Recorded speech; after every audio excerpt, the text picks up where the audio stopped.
température. Et vous allez voir que en revenant du tour de piste, eh bien, de suite, les ingénieurs vérifient à quelle température l'étrier se trouve. Et c'est en fonction de cette température qu'on va ouvrir ou fermer pour avoir un freinage absolument parfait et surtout constant pendant 10, 20, 30, 40, 50 tours.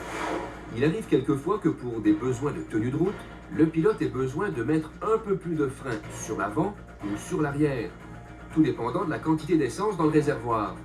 Le pilote dispose à l'intérieur du cockpit d'une petite manette qui lui permet de répartir au mieux les freins sur l'avant ou sur l'arrière.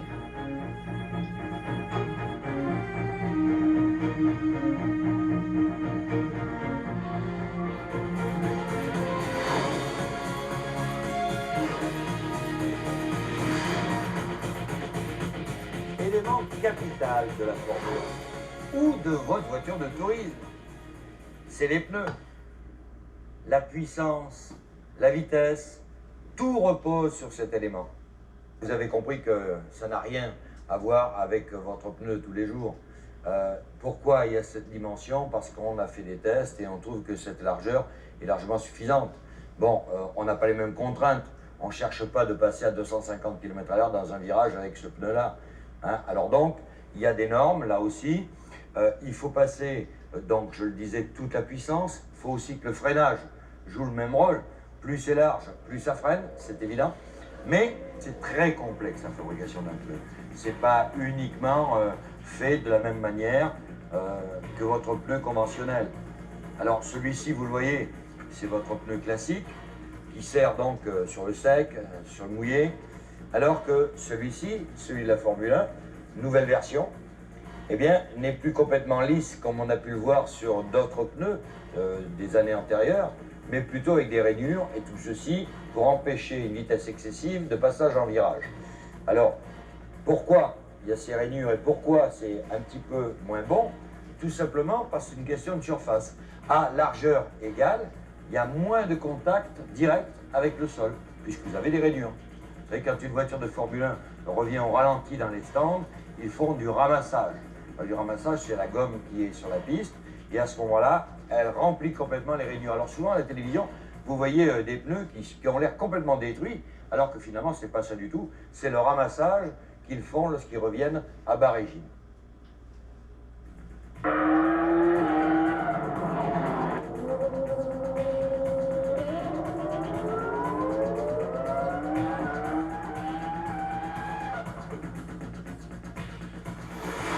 Un pilote a à sa disposition pour la fin de semaine 8 trains de pneus, soit 4 x 8, 32 pneus pour piste sèche, comparativement à 40 auparavant. Chaque manufacturier est tenu de fournir 2 mélanges de pneus secs et 3 mélanges de pneus pluie. Chaque pilote devra choisir avant la séance de qualification quel mélange de pneus secs il choisit pour le reste du week-end, soit pour les qualifications, les essais libres du dimanche matin et la course. Chaque pneumatique utilisée lors d'un Grand Prix est marquée d'un code barre de la FIA, permettant ainsi au commissaire technique de veiller à ce qu'aucun pilote ne dépasse le nombre maximal de pneus accordés. Un pneu de Formule 1 vaut 850 $ canadiens.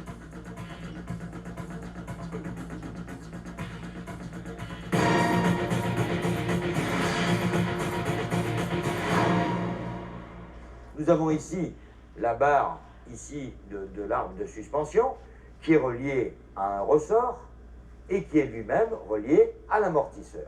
Bon, ici en Formule 1, vous le voyez, c'est encore beaucoup plus sophistiqué puisque ce sont des amortisseurs qui fonctionnent avec du gaz. Alors, c'est tellement important. Souvent, il y a des pilotes qui arrivent au stand et qui disent « Bon, je ne comprends pas, moi, l'arrière de la voiture, il glisse, il tangue un peu. » Eh bien, on s'aperçoit simplement que c'est un amortisseur qui est grippé. Pourquoi grippé? Parce qu'encore une fois, on est obligé, toujours pour les mêmes raisons, de compresser le tout dans des surfaces tellement réduites que la chaleur augmente, et fatalement, ça arrive à se bloquer. Puisqu'on est justement derrière ce moteur, on est donc, je rappellerai que les suspensions sont attachées à la boîte de vitesse, et que celle-ci, qui est ici, est accrochée au moteur. Elle est boulonnée directement sur le moteur, à cet endroit-là, et ça ne fait qu'un tout. Hein? Il n'y a pas de châssis qui va de l'avant à l'arrière. C'est le moteur qui tient tout l'arrière sur lesquels sont accrochés les bras de suspension. Là derrière, c'est le différentiel, là où va passer la puissance grâce aux arbres de roues, voilà. Et dedans, eh bien, on retrouve cette fameuse boîte automatique, c'est-à-dire c'est des impulsions électriques que l'on envoie à des virins qui sont hydrauliques et qui changent tout seuls les vitesses. Alors vous voyez qu'il y a des capteurs, il y a des petits fils partout, voilà, de la connectique partout. Alors il y en a pour mesurer la vitesse des roues, il y en a pour mesurer par exemple, ici, prenons l'exemple d'ici, de mesurer l'affaissement de l'amortisseur. Alors ça c'est un petit piège, ça les pilotes n'aiment pas ça. Ils n'aiment pas ça, pourquoi? Parce que c'est un témoin. Ils ne peuvent plus dire n'importe quoi. L'informatique aujourd'hui peut leur prouver le contraire en leur disant ben, écoute, non, tu dis que ça descend de trop, ben non, nous on peut mesurer grâce à l'informatique que ce n'est pas vrai. C'est pour cela qu'il y a des capteurs un peu partout. Ça n'est plein d'ailleurs. Hein. Alors tout ça, ça va où? Tout ce qui est sur cette voiture, et encore, on ne voit pas tout. Là derrière, il y en a beaucoup. À l'intérieur du moteur, il y en a énormément. Alors tout ça, ça s'en va sur... D'ailleurs, il n'y en a pas assez d'un seul côté. L'autre côté, il est presque identique. Alors il y a des capteurs partout, des fils partout. Et tout ça, ça va où? Ça va à des boîtiers électroniques. Alors pendant que la voiture roule, on peut recevoir des informations derrière les stands. C'est là où vous avez les ingénieurs qui regardent des gros ordinateurs. Et les ingénieurs savent en temps réel tout ce qui se passe sur le moteur, la boîte de vitesse, à quel angle par exemple le pilote a appuyé sur la pédale d'accélérateur, qu'elle n'a plus de câble.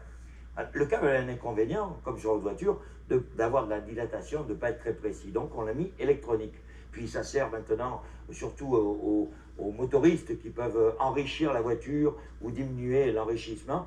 Alors, jusqu'à présent, le stand ne pouvait recevoir que les informations données par la voiture. Dorénavant, eh bien, le stand pourra donner des ordres, tenez-vous bien, de réglage à la voiture sans intervention du pilote. Ça veut dire qu'à un moment donné, si le pilote se retrouve à 10 tours de la fin et qu'on s'est aperçu qu'il consommait beaucoup d'essence, eh bien, on va pouvoir, depuis l'arrière des stands, en envoyant un signal à la centrale électronique, de diminuer, par exemple, la richesse ou d'autres affaires dont, évidemment, c'est très secret. Mais vous voyez à quel point, aujourd'hui, l'électronique peut gérer une voiture, c'est absolument phénoménal. Disons que l'électronique est justement sur les fondamentaux de la physique et ce qui va permettre de les scruter mieux, de les optimiser mieux, de les optimiser dans chacune des phases de fonctionnement. L'électronique va permettre tout ça, de regarder plus à l'intérieur, de mieux contrôler, de mieux informer. Et à partir de ce moment-là, effectivement, c'est un apport sur lequel il y a beaucoup à travailler. Il peut aussi, cette électronique, dans la mesure où le règlement le permet, il peut offrir une aide au pilote. Pour aller plus vite, on peut parler d'antipatinage notamment.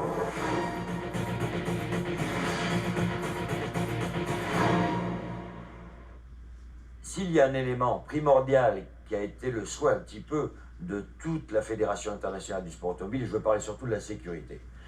Par rapport, il y a une vingtaine d'années, on a fait des pas de géant. Rappelons-nous, et vous avez vu ces images où avant les pieds du pilote étaient carrément devant. Ils servaient de pare-choc, il faut le dire, en cas d'accident. C'était les pieds. Aujourd'hui, bien, les pieds sont en arrière de l'axe des roues avant. Donc, j'ai mes pieds un peu plus protégés. À l'intérieur, je n'ai plus que des ressorts qui peuvent s'écraser sur moi. Ensuite, les normes.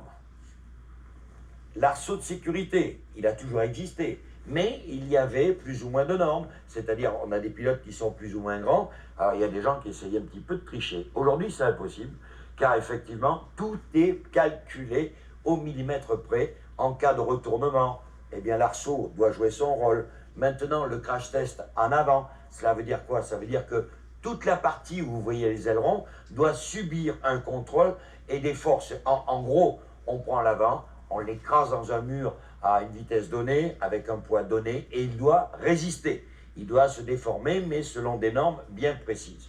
À l'intérieur, là aussi, encore des changements. Les épaules, eh bien, on a remonté vers ici pour pas que la tête se mette à taper d'un coup ou de l'autre. Donc, on a augmenté les parties latérales.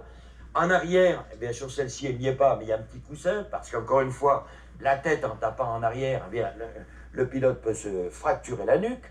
Ensuite, grande nouveauté. Et celle-ci, elle est actuelle. On a obligé maintenant les pilotes à être dans un siège qui peut s'enlever en cas d'accident. Vous savez que c'est toujours dramatique de regarder ces images d'un pilote accidenté.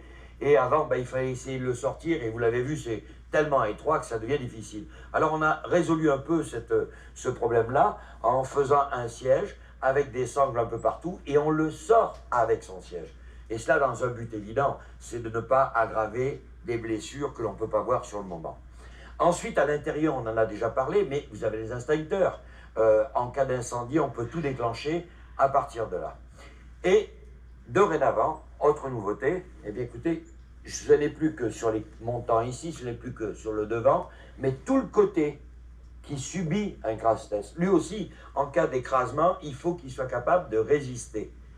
Et dans l'avenir, on est en train de travailler sur une structure déformable sur l'arrière.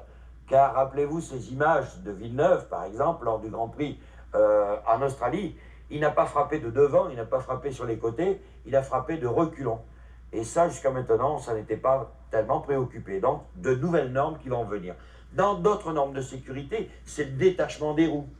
Ça, c'est violent. Une roue qui part dans un mur et qui s'en va dans la foule à plus de 200 km à l'heure, c'est une arme meurtrière. Alors, qu'est-ce que l'on a fait? On met maintenant un câble en acier qui relie la roue au châssis. Alors, des fois, vous ne pouvez pas la voir parce qu'elle est dans le triangle, mais c'est un câble d'acier pour essayer, en cas d'accident, à ce que la roue reste encore par terre. Alors ça, ce sont des mesures de sécurité, il y en a bien d'autres. Il y a par exemple l'obligation maintenant d'avoir des rétroviseurs qui soient un peu plus gros que ceux-ci. Parce que franchement, je vous assure que quand les pilotes vous disent « je ne l'ai pas vu », je suis témoin, c'est bien difficile de regarder là-dedans, c'est très petit. Donc on va augmenter cette surface. Alors vous allez me dire, mais pourquoi ils font ça aussi petit? Ben écoutez, c'est toujours la même raison. L'aérodynamicien cherche à aller le plus vite possible. Et un petit rétroviseur comme ça peut nuire aux performances d'une voiture. Ben oui.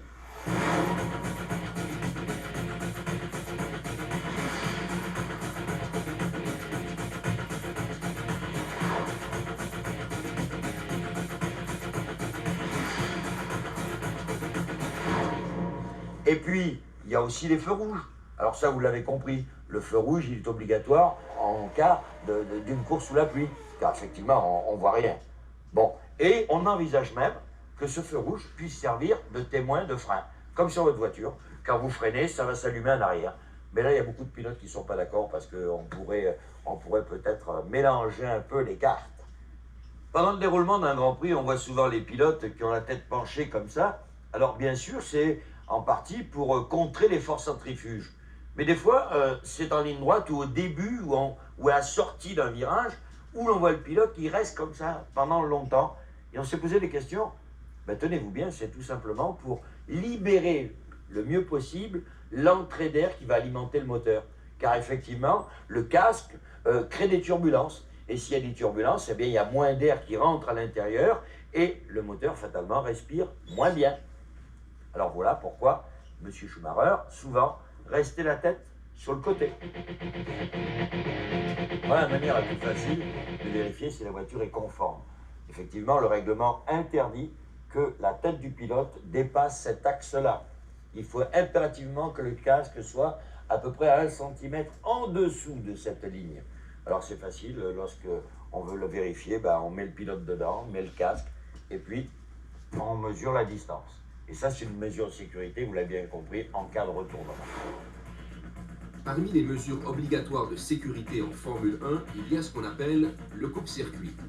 Chaque fois qu'une voiture sort de piste ou qu'il y a un incident plus ou moins grave, la priorité du commissaire de piste, c'est de chercher la lettre E, inscrite en rouge sur le cockpit. En voyant le E, le commissaire sait qu'au bout de la flèche, il trouvera un anneau, et en tirant dessus, il peut couper toute l'électricité de la voiture. Donc, c'est une manière sûre de pouvoir, de l'extérieur, couper tout le courant de la voiture afin d'éviter l'incendie. Juste au-dessus, vous avez souvent vu à la télévision cette petite cavité dans la coque. Dès qu'une voiture s'en va dans le décor, elle est soulevée par des grues. Et c'est par ici que l'on passe la courroie et que l'on soulève la voiture. Vous pouvez imaginer la solidité de cette partie de la coque à la base de la prise d'air moteur qui tient lieu d'arceau de sécurité.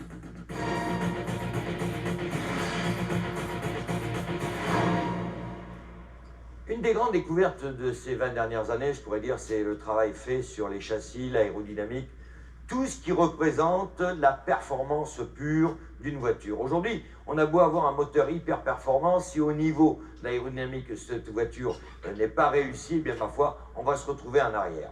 Alors, tout cela vient d'où? Tout simplement, un beau jour, il y a un Anglais qui était vraiment fanatique de l'aviation. Il s'appelait Colin Chapman, le père des Lotus. Et il décide, en regardant passer les avions, bon ben ça vole.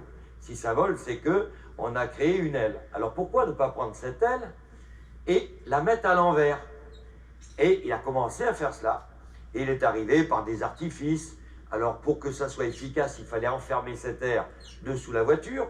Donc il a créé des jupes. Et l'air étant enfermé, on créait une succion naturelle. Ce qui fait que plus on allait vite, plus elle était collée au sol, et plus on était performant. Performant où? Qu'est-ce qu'on recherche en Formule 1? La rapidité de passage, ou pas en ligne droite, mais dans les virages. Donc en faisant ça, il a réussi un coup 2 mètres. Sauf que voilà, c'était un méchant problème physiquement. De plus en plus, les pilotes étaient incapables de piloter ces bolides qui étaient collés comme s'il y a eu de la crazy glue par terre. Elles ne bougeaient plus d'1 centimètre. Donc c'était très délicat. Deuxième des choses, la sécurité. Plus elle passait vite en virage, plus elle sortait vite en cas de choc. Et là, ben, c'était la peur. La peur, à tel point que la FIA a dit d'y mettre un terme. Les voitures à effet de sol, il faut absolument les supprimer. Alors, on ne pouvait pas non plus tout supprimer du jour au lendemain. Comme ça l'est toujours dans tout sport, on a fait un compromis. Alors la FIA a dit, ben voilà, on va un petit peu coincer les ingénieurs en leur disant, voilà, on va vous mettre une planche dessous la voiture qui aura telle épaisseur, telle largeur et telle longueur. Alors évidemment, on ne peut pas la mettre n'importe où, là aussi il y a des règles. Et cette planche, eh bien, elle empêche les ingénieurs de faire n'importe quoi, hein, de ne pas revenir aux voitures à effet de sol.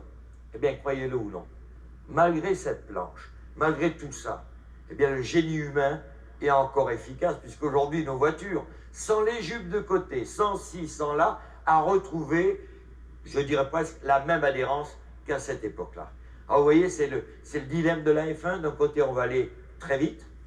De deux, le génie humain est toujours là pour exploiter au maximum les connaissances que l'on a au fil des ans, parce que ça s'améliore évidemment. Mais de suite, on tient quand même compte de l'être humain, puisque pour des raisons de sécurité, on ferme le robinet un peu de temps en temps.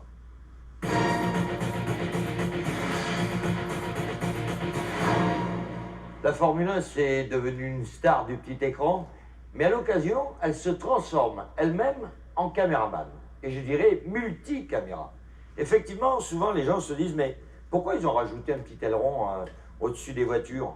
Eh bien, c'est tout simplement pour y placer une petite caméra. Et vous savez,